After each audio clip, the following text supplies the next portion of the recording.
Y a las 8:05 de la mañana estamos en comunicación con Juan Marino. Él es diputado de Unión por la Patria y es el secretario de la Comisión Investigadora por la Estafa Libra. ¿Qué tal? ¿Cómo te va? Fernando Amato, Demián Verduga te saludan. Fernando, Demián, ¿cómo andan? Buenos días. Bien. Bueno, ¿cuáles serían las conclusiones más importantes para vos que se ven en el informe final de la causa Libra? Bueno, la conclusión más importante, en primer lugar, es que la Comisión entiende que el Congreso debería investigar a Milei por mal desempeño en el ejercicio de sus funciones, sobre todas las cosas porque él malversó la investidura presidencial, hizo un abuso en el uso de esa investidura para contribuir a que se desarrollara un hecho que se investiga como una estafa internacional y que sigue generando daño hasta el día de hoy a la credibilidad del Estado argentino, porque bueno, tuvimos en octubre un fallo de una jueza estadounidense, una resolución de una jueza estadounidense afirmando que su hipótesis es que habría que investigar si los fondos de Libra no fueran a parar directamente al propio Milei y a su hermana, la secretaria general de la presidencia, Karina Milei. Así que la principal conclusión es esa, el mal desempeño que habría que investigar del presidente de la Nación. Hay una discusión en torno a la comisión con la justicia que está investigando la causa Libra. Bueno, de hecho hay una denuncia penal contra el juez y el fiscal. ¿Cómo ves vos la actuación de la justicia norteamericana y la actuación de la justicia argentina? ¿Lo ves lento? ¿Cómo lo ves? Sí, lo veo lento. Nosotros en su momento, incluso previamente a la constitución de la comisión, habíamos denunciado la irresponsabilidad que implicaba lo que hizo Milei, porque lo sujetaba directamente a cualquier posibilidad de extorsión de parte de tribunales extranjeros, ¿no? Y cuando una jueza estadounidense afirma lo que afirma, bueno, esa hipótesis se refuerza, el condicionamiento que tiene Milei a partir de estar investigado, o sea, haber sido denunciado en causas en Estados Unidos por este caso, es muy grave. No avanzan como deberían avanzar las causas, en mi opinión personal. En el caso de Argentina es muy claro eso. El fiscal tiene medios infinitamente superiores desde el punto de vista técnico a los que teníamos como comisión investigadora por los organismos de investigación que tiene el Ministerio Público Fiscal, y produjo resultados de forma mucho más lenta. Nosotros en 3 meses logramos recabar numeroso material probatorio de parte de respuestas de las exchanges, que son estas plataformas virtuales en las que operan las billeteras que participaron de toda la operatoria, y pudimos descubrir numerosos elementos que ampliaron nuestras hipótesis iniciales. Nosotros inicialmente hablamos de hechos que eran compatibles con una presunta estafa. Bueno, después eso se amplía porque vimos maniobras financieras presuntamente ilícitas previas, muy claras, en el caso de la moneda digital de Kip, en diciembre del 24, donde también participaron Novelli, Terrones Godoy y el propio Milei. Entonces, una investigación judicial que avance como corresponde podría abarcar otros tipos penales. En mi opinión, podría incluir también el de asociación ilícita. Nosotros, la denuncia a Tayano y a Martínez Giorgi son, en el caso de Martínez Giorgi, ante el Consejo de la Magistratura, y ante Tayano ante el Tribunal de Disciplina, no son denuncias penales, son denuncias para que los organismos correspondientes juzguen su mal desempeño por haber entorpecido el ejercicio de nuestras facultades constitucionales al negar cualquier tipo de colaboración entre poderes, porque no nos dieron vista al expediente, porque nos denegaron el auxilio a fuerza pública para citar funcionarios públicos. Incluso el propio Tayano, al principio de nuestra investigación, nos denegó incluso una reunión, recién nos dio una reunión anteayer para que le pudiéramos hacer entrega de información sensible que tendríamos importante y urgente para la causa. Entonces, bueno, todo eso amerita que sean investigados por posible mal desempeño en el ejercicio de sus funciones, dado que es obligación constitucional la colaboración de poderes y era un requisito para que nosotros pudiéramos cumplir con nuestras facultades constitucionales. Estaba leyendo un poco del informe la trazabilidad y si no entendí mal, se decía que 36 personas ganaron más de $1 millón, y también se hablaba de los que perdieron, 20.000, 100.000. ¿Tenemos los nombres o tenemos la billetera? ¿Cómo es eso? ¿Están los nombres de las personas? No, nosotros tenemos el número de billetera de las 36 billeteras que ganaron más de $1 millón, el código, el hash se le dice, pero bueno, sería el número que identifica la billetera. A partir de eso se podría hacer una trazabilidad de esas, exactamente de esas billeteras. No hemos obtenido una respuesta de distintas exchanges. Eso lo podría hacer con mucha mayor efectividad el Poder Judicial, naturalmente, exactamente. nosotros esa información ya se la aportamos también a la Fiscalía, al juzgado, para que puedan hacer su propia investigación. Lo que sí se sabe es que gran parte del dinero lo tiene Hayden Davis en cuentas propias, y se sabe también que ayer mismo, cuando íbamos a presentar el informe final y el día siguiente que le entregamos la información a Tayano, después de 9 meses, Hayden Davis empezó a mover de vuelta la plata. Empezó a mover de esos alrededor de entre 100 y 120 millones que le había tenido congelados en su momento, que después pudo empezar a mover. No se movieron durante 9 meses, ahora se movieron alrededor de 60 millones el día de ayer a otras cuentas que, bueno, puede empezar a dificultar posteriormente la trazabilidad del dinero. Así que con más razón es urgente que el Poder Judicial tome medidas precautorias frente a esa situación. Vos arrancaste hablando de la responsabilidad del presidente de la Nación, Javier Milei. ¿Y Karina Milei aparece? Porque ella estuvo en las reuniones, la que figura como la que armó las reuniones.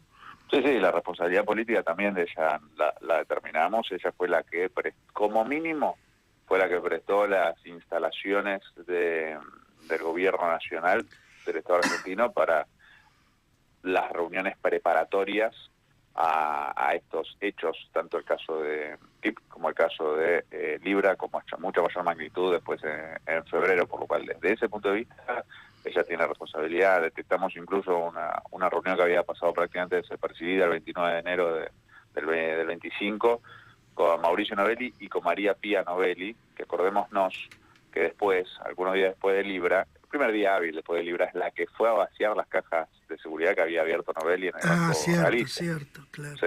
Entonces se reúne con ella a fin de enero Karina Milei, y 2 semanas después, el día hábil posterior a Libra, María Pía Novelli va a vaciar las cajas de seguridad. Entonces hay, desde ese punto de vista, clara la responsabilidad política, el hecho de que no haya querido nunca explicar de qué trataron esas reuniones que ella autorizó y que se realizaron en el marco de la Secretaría General de la Presidencia, en la Casa Rosada y en la Quinta de Olivos. Nunca dio ningún tipo de explicación. Y bueno, además de las acusaciones públicas sobre que ella sería la que recibiría directamente, bueno, lo que podrían ser sobornos, coimas, estos supuestos pagos por la monetización de la imagen del presidente. Acordémonos, Hayden Davis en chats diciendo que él le mandaba dinero a Karina Milei para controlar lo que hacía Javier Milei. Al níger, ¿no? Dice. Claro, aparte de todos los testimonios, acusaciones, incluso acusaciones varias ya en sede judicial de que ella recibiría coimas en otro tipo de esquemas, como es el caso de la Andy, que bueno, ayer se destaparon nuevos elementos escandalosos, ¿no? Entonces todo eso da credibilidad a la tesis de que ella también sería la responsable de la cajera, como la han sindicado algunos medios de comunicación. Ahora ustedes difundieron el informe final. ¿Hay algo más que se puede hacer? ¿Se puede llegar al recinto o plantear alguna cuestión más? Sí, a ver, nosotros tenemos que instrumentar las resoluciones que habíamos adoptado de estas denuncias que hablábamos al fiscal y al juez. Después tenemos que instrumentar las denuncias penales a los funcionarios del Poder Ejecutivo Nacional que reiterada y sistemáticamente se negaron a colaborar con nuestra investigación y que no están imputados en la causa judicial, entonces que tenían la obligación como funcionarios públicos de colaborar con la comisión.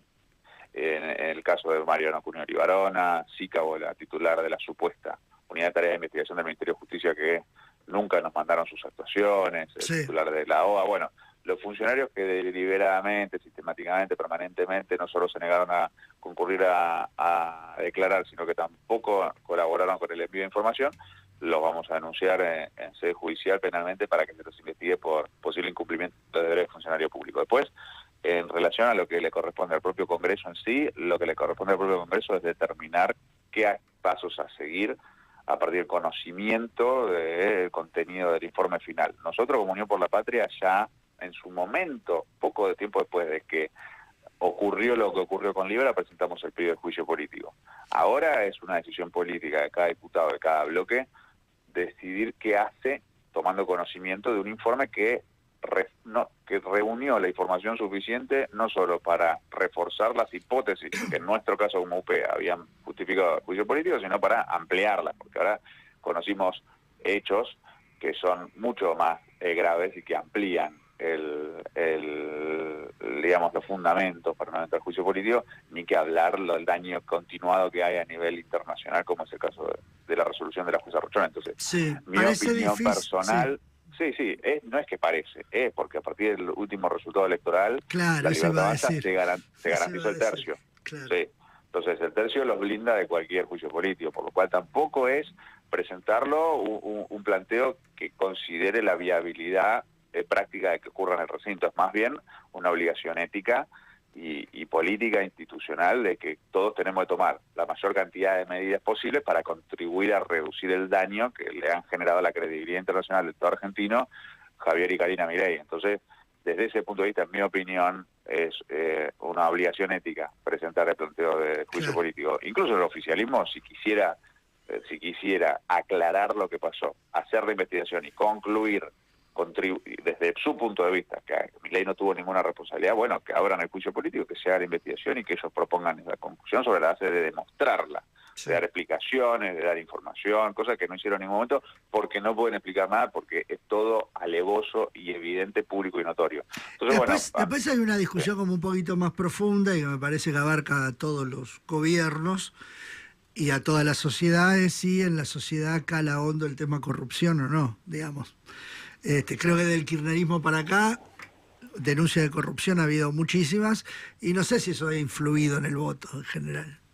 Está bien, pero acá no estamos discutiendo de el voto popular o del resultado electoral. Acá estamos discutiendo de algo distinto, que tiene que ver con que, sobre todas las cosas, a nivel internacional, se mira a Argentina y se ve que hay un presidente que habría sido partícipe necesario para el desarrollo de una presunta estafa a escala internacional. Claro. Y que el daño se sigue perpetrando hasta el día de hoy, es permanente y continuo. Entonces, ¿qué hacen los poderes del Estado para mitigar ese daño? Para separar al Estado argentino de la actitud de el presidente que malversó la investidura presidencial para hacer lo que hizo, porque tampoco pasó por ningún control institucional del Estado antes de promocionar Libra. Probablemente los organismos de control lo hubiesen advertido en contra de hacerlo. Claro. Y probablemente entonces también por eso fue deliberada la decisión de no pasar por ningún control institucional, porque tampoco lo hizo con el caso de Kip.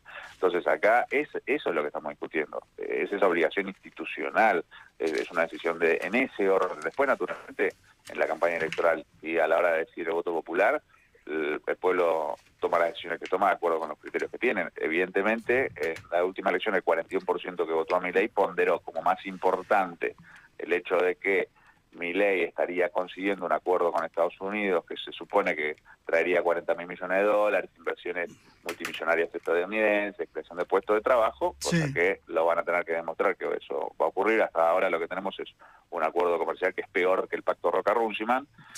La gente ponderó más eso que lo que habíamos visto con el caso de Expert, con el caso de Landis, con el caso de Libra, o son todos casos de distintos tipos de mecanismos de corrupción. Juan, Demián Verduga, ¿cómo te va? ¿Cómo andamos? Te cambio un segundo de tema.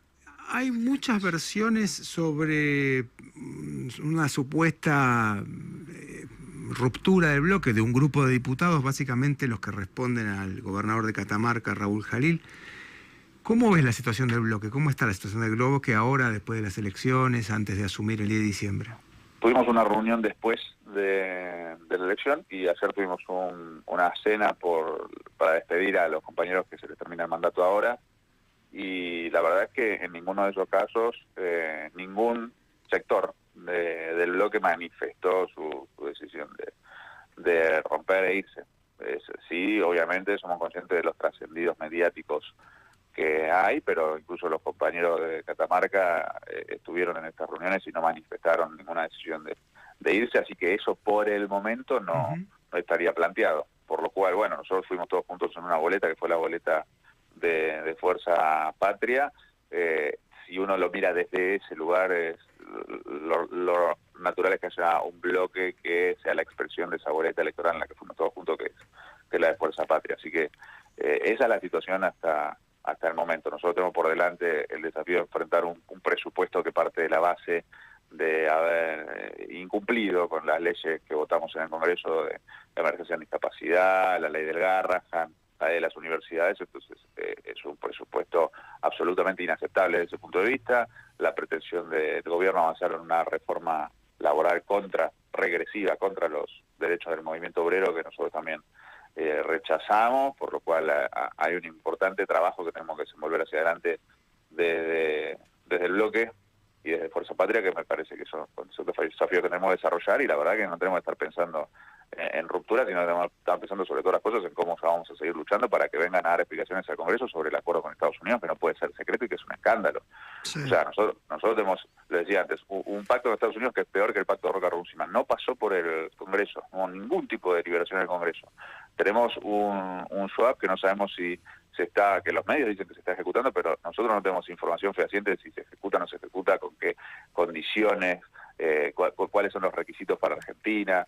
Bueno, este supuesto préstamo de otros 20.000 millones del banco que no sabemos si va a existir o no va a existir, y en qué condiciones, qué inversiones van a venir de qué empresas estadounidenses y en qué condiciones. Todo eso se tiene que discutir en el Congreso.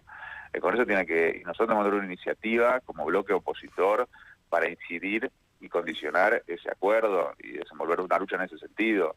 Ni que hablar del contexto regional, que también amerita una iniciativa opositora muy fuerte. Tenemos el buque de guerra más poderoso del mundo amenazándonos constantemente todos los días en el Mar Caribe como parte de esta operación Lanza del Sur, que es un despliegue militar prácticamente sin precedentes del gobierno de Estados Unidos en nuestra región, y que es una agresión no solo contra Venezuela, sino contra toda América Latina, como se ve cotidianamente las agresiones contra Petro y contra Sheinbaum. Entonces, sí, nosotros tendríamos que estar también tomando la iniciativa como bloque en ese sentido, contribuyendo a esa coordinación regional contra esta agresión del gobierno de Estados Unidos. Eso es lo que tenemos que estar discutiendo y eso es lo que nos tiene que orientar. Diputado Juan Marino, muchas gracias por este contacto con Pasos Perdidos. Gracias a ustedes. Un abrazo grande.